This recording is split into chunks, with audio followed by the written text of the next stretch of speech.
Layanan Mu'alaf Center menjadi salah satu program yang digagas Basnas Kota Makassar. Mu'alaf Center Basnas bertugas melakukan pembinaan dan juga pendampingan bagi mu'alaf sesuai tuntunan syariat Islam. Di tahap awal sebanyak 30 mu'alaf telah bergabung. Selain pendampingan juga diberikan bantuan usaha. Jujur saya ikut di Basnas ini waktu bulan Desember, kalau saya tidak salah ada pelatihan pembinaan mualaf ya. Saya terdata di situ. Sebenarnya saya ikut pembinaan itu karena ajakan dari satunya saudara adik saya sendiri. Karena ini kan yang adakan kemarin Makassar, di Maros kan belum ada, makanya saya ikut sama adik.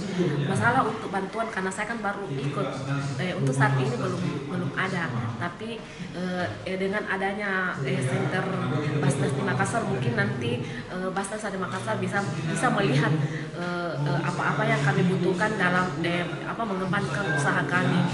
Jadi alhamdulillah hari ini kita melaunching Mu'alaf Center, di mana dalam acara launching ini kita melakukan penyerahan bantuan kepada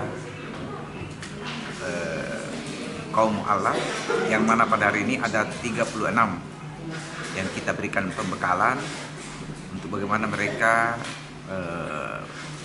memulai dan membenahi usaha yang selama ini mereka lakukan.